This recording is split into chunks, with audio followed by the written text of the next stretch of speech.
Now back to Face to Face dito sa TV5.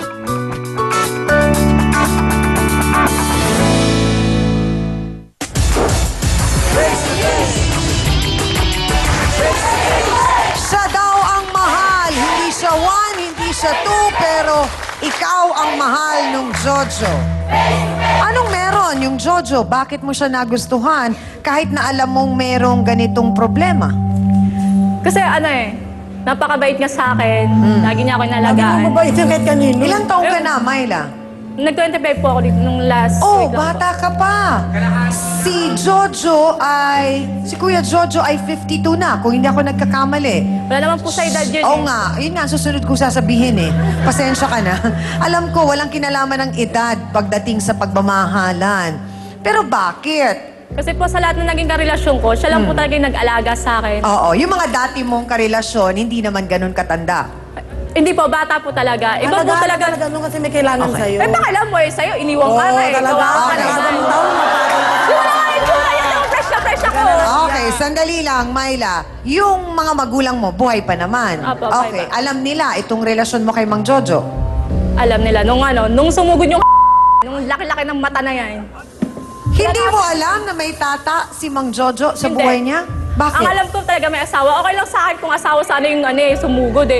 Kaso ang epal naman neto, lang siya. Kala mo sumugod, kala mo asawa. Ito na napahiya ako. Para mapahiya ka rin, no? Dalawa tayo. Okay, so nang dahil dun sa pagsugod, nalaman ng magulang mo. Opo, kasi natanggal ako sa trabaho Okay, ilang taon na ang tatay mo? 50 po. Oh, mas matanda pa si Kuya Jojo. Hindi ka ba parang medyo na ilang? Hindi naman sa hinuhusgahan natin, pero parang, syempre, yung edad ba? Nung umpisa po kasi talaga, parang nagkaka-joke-joke lang kami. Pero yung tumagal po, kasi po, lagi ko po yung customer sa canteen.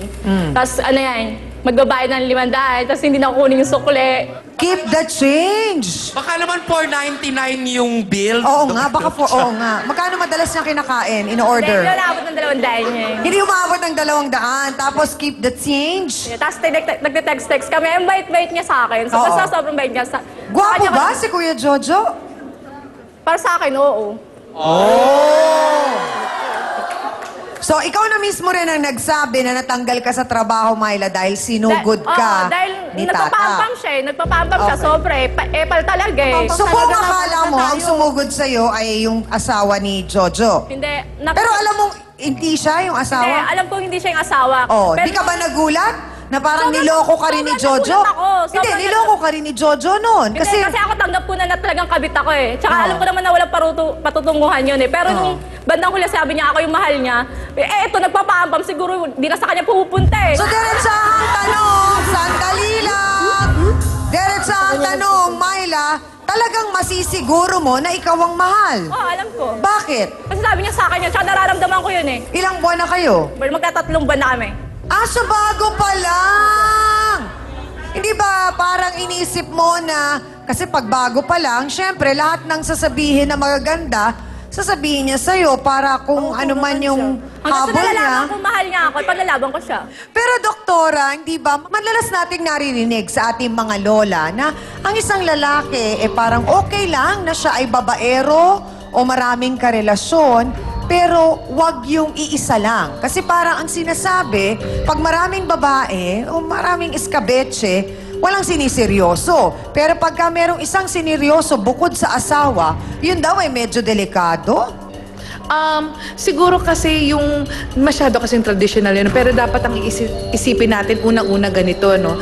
Pag ikaw nanliligaw pa, okay lang na sabihin natin na marami kang choices. Kahit naman sa babae, di ba? Pag may manliligaw, maraming choices. Pero if you find yung the real, yung ito na yung choice ko eh, siguro dapat i-eliminate na. Kumbaga na evicted na itong mga ibang choices na ito, hindi ka na pwede dito. Kasi nandun na yung ibig sabihin, committed ka na dito sa taong to at nahanap mo na yung totoong mamahalin mo at yung tunay na pag-ibig kung meron man. Oo. Isa pang nakikitang factor dito, Dr. Camille, is yung aminado nga si Tata, hindi siya ang una, hindi rin si Myla. So, meron talagang original.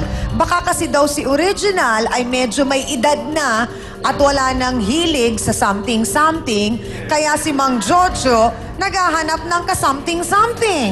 Una-una, Chang, tayo kasi mga babae, masyado tayo affected nung ating yung sasabihin na pag umabot na sa menopause. Pero Oo. tandaan niyo po, ang nagiging effect kasi, psychologically, sasabihin ng iba, ay, menopause na ako, hindi na pwede. Alam mo mga lalaki, lalo na siya, magugulat ka. Pagdating ng 50 plus, lalo nilang sasabihin na every 3 days or every 2 days, kailangan meron. So dapat alam mo yung mga pamamaraan, alam mo kung ano yung tamang pagkain na kakainin mo para sa ganoon, healthy ka. Kasi in this kind of relationship, lalo na sexually active ang iyong asawa, dapat you also eat the right food. Ano ba yun? May May matandaan namin. Okay, May sabaw, prito, pinakuluan. Karaniwan, Chang, ang isang sa mga pinaka-effective na aphrodisiac, yung mga seafood. Mga Pero mataas na kolesterol, kaya Oo. medyo Mga ingat. maiinit na pagkain. Oh! Sili, onions, yung mga Oo. ganyan. O hindi nyo So, iinda kailangan ang si amoy. Mrs. yung lulutuin para kay Mister, babawasan ng sili, pero yung kakainin niya, dagdagan ng sili. Para hindi maghanap ng iba. Ngayon, kung gusto mo naman dahil kasi on a diet ka, dahil sabi mo mataas ang cholesterol, ang isang napaka-effective na aphrodisiac na fruit is peaches. Oh! Mangga. Naku, huwag niyo hahainan si Mister ng peaches pala. Tsaka mangga. Papaya ang ibigay, Kasi pwede. talaga merong chemical ang papaya para ma-suppress naman ang sexual. Bakit parang ang mga kasawsawa natin interesado kung ano yung prutas na yon? Teka muna, oy! Bumoto muna kayo! Parang ito rin si Hans, gusto malaman kung ano yung prutas. Tsaka ako alam ko na ang kailangan ko eh. Wala lang, hindi ko lang masyadong mahanap agad-agad. O eto na lang muna mga kasawsawan. Bihirang mangyari to. Pareho silang iskabeche nga. Aba, kaninong kwento ba ang naintindihan nyo? Dun sa isang nagalit dahil kaya siya nagalit kasi sinugod siya sa kantin. Yung isa naman ang dahilan niya, abay, nasugod na rin naman ako, di malugod na rin. O, ano ba? Pula ba kayo o puti? Kayo dyan, go!